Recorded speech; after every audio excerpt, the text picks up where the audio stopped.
എല്ലാവർക്കും ടോണി ചേട്ടൻ ബ്ലോഗ്സിലേക്ക് സ്വാഗതം.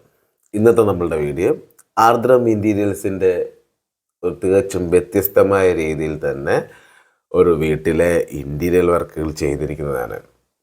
അപ്പം കാണുമ്പോൾ തന്നെ ഏകദേശം മനസ്സിലാക്കാൻ പറ്റുമല്ലേ, നമ്മൾ സാധാരണ ലാമിനേഷൻ ഷീറ്റും പ്ലൈവുഡും ഒക്കെ ഉപയോഗിച്ചിട്ടാണ് നമ്മൾ പാർട്ടീഷ്യൻസും അങ്ങനെയുള്ള സംഭവങ്ങളൊക്കെ ചെയ്യാറുള്ളത്.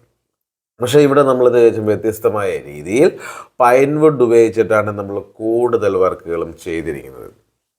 പൈൻവുഡ് നമുക്കറിയാം അല്ലേ, വളരെ ചീപ്പ് റേറ്റിൽ നമുക്ക്, അതായത് കിലോ കണക്കിനൊക്കെ നമുക്ക് കിട്ടുന്ന സംഭവമാണ് പൈൻവുഡ് എന്ന് പറയുന്നത്. അപ്പം അത്യാവശ്യം നല്ല മെറ്റീരിയലാണ്, ലാസ്റ്റ് ചെയ്യുന്ന മെറ്റീരിയലാണ്. അപ്പോൾ അതുപോലെ ട്രീറ്റ് ചെയ്ത് വരുന്ന മെറ്റീരിയലാണ് ഈ പൈൻവുഡ് എന്ന് പറയുന്നത്. അപ്പോൾ അത് നമ്മൾ നല്ല ഫിനിഷിങ്ങിലൊക്കെ നമുക്ക് ചെയ്തെടുക്കണം.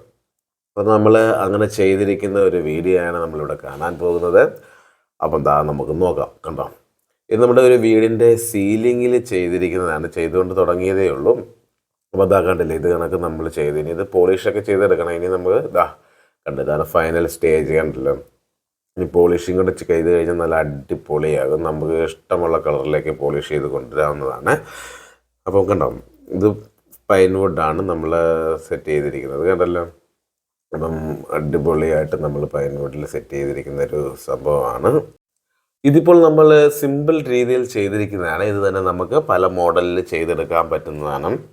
ഇനി ഇത് പോളിഷ് ചെയ്ത് നല്ലൊരു കളർ പാറ്റേണിലോട്ട് കൊണ്ടുവരുമ്പോഴേക്കും നല്ല അടിപൊളിയായിരിക്കും. അപ്പം നമുക്ക് വീടിനുള്ളിൽ വേറെയും ഫർണിച്ചേഴ്സ് ഉണ്ടെങ്കിൽ എല്ലാം ഒരൊറ്റ കളർ പാറ്റേണിൽ കൊണ്ടുവരാൻ പറ്റും. നമുക്ക് മറ്റു വുഡുകൾ പോളിഷ് ചെയ്യുമ്പോഴേക്കും നല്ല രീതിയിൽ ചീകി ഒതുക്കിയതിന് ശേഷം നല്ല രീതിയിൽ പേപ്പറൊക്കെ ഇട്ട് നല്ലപോലെ ഫിനിഷ് ചെയ്തതിന് ശേഷം മാത്രമേ പോളിഷ് ചെയ്യാൻ പറ്റത്തുള്ളൂ. എന്നാൽ പൈൻവുഡുകൾ ഓൾറെഡി ഫിനിഷ് ചെയ്ത് വരുന്നതുകൊണ്ട് നമുക്ക് ജസ്റ്റ് ഒന്ന് പേപ്പർ പിടിച്ചതിന് ശേഷം ഒന്ന് ഫിനിഷ് ചെയ്ത് നമുക്ക് പോളിഷ് ചെയ്ത് പോകാൻ പറ്റും. നമുക്ക് ഇതായിട്ട് നമ്മളൊരു വാഷ് ബേസിൻ കൗണ്ടറാണ് കാണുന്നത്. അപ്പോൾ അത് നമ്മൾ ഫുൾ ബോഡി ചെയ്തിരിക്കുന്നത് ഈ പൈൻവുഡ് ഉപയോഗിച്ചിട്ടാണ്. അതിൻ്റെ ഡോറ് മാത്രം നമ്മൾ ലാമിനേഷൻ ഷീറ്റിലാണ് ചെയ്തിരിക്കുന്നത്. അപ്പോൾ ലാമിനേഷൻ ഷീറ്റിൽ ഡോറ് ചെയ്തുമ്പോഴേക്കും നമ്മൾ അതേ സെയിം പാറ്റേണിലാണ് ഫുൾ പെയിൻറ്റിങ്ങും ബാക്കി ചെയ്തിരിക്കുന്നത്. അതുപോലെ തന്നെ മിററെല്ലാം ചെയ്തിരിക്കുന്നതും പൈൻവുഡ് ഉപയോഗിച്ചിട്ട് തന്നെയാണ്. അടുത്തതായിട്ട് നമ്മളിതാ കട്ടളയൊക്കെ ചെയ്തിരിക്കുന്നത് പൈൻവുഡ് ഉപയോഗിച്ചിട്ടാണ് നല്ല രീതിയിൽ പൊതിഞ്ഞിരിക്കുന്നത്. അടിപൊളിയായിട്ട് കട്ടളയൊക്കെ നമ്മൾ പൈൻവുഡ് ഉപയോഗിച്ച് ചെയ്ത് പോളിഷിങ് കഴിഞ്ഞു ഓൾറെഡി. അതുപോലെ തന്നെ പാർട്ടീഷൻ കണ്ട് നല്ല അടിപൊളിയായിട്ട് നല്ല ലെങ്തിൽ തന്നെ, നമുക്ക് അത്യാവശ്യം ലെങ്തിലൊക്കെ ചെയ്യണമെന്നുണ്ടെങ്കിൽ പൈൻവുഡ് ഉപയോഗിച്ച് കഴിഞ്ഞാൽ നല്ലതായിരിക്കും. നമുക്ക് ഈ പാർട്ടീഷനൊക്കെ ചെയ്യാൻ നേരം സാധാരണ നമുക്ക് ഈ ലാമിനേഷൻ ഷീറ്റായാലും പ്ലൈവുഡ് ആയാലും എല്ലാം നമുക്ക് 8 അടി വരെയുള്ള നീളത്തിലല്ലേ കിട്ടത്തുള്ളൂ. പക്ഷേ നമ്മൾക്ക് പൈൻവുഡ് ആകുമ്പോഴേക്കും നല്ല ലെങ്തിൽ കിട്ടും നമുക്ക്. അപ്പോൾ അതുകൊണ്ട് നമുക്ക് പാർട്ടീഷനൊക്കെ ചെയ്യുമ്പോൾ ഒറ്റ പീസിൽ നമുക്ക് ചെയ്തെടുക്കാൻ പറ്റും. അതുപോലെ തന്നെ നമ്മൾ സ്റ്റെയറിൻ്റെ ഇടയിലെ ബോക്സുകളൊക്കെ ചെയ്തിരിക്കുന്നത് കണ്ടോ.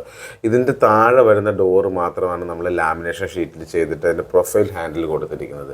ഇതുപോലെ വീട് മനോഹരമാക്കണമെങ്കിൽ ഉടൻ തന്നെ താഴെ കാണുന്ന ആർദ്രം ഇൻറ്റീരിയൽസിൻ്റെ നമ്പറിൽ കോൺടാക്റ്റ് ചെയ്യുക. അതുപോലെ തന്നെ നമ്മുടെ ടോണി ചേട്ടൻ ബ്ലോഗ്സ് ഒന്ന് സബ്സ്ക്രൈബ് ചെയ്യുക, ഷെയർ ചെയ്യുക. നന്ദി.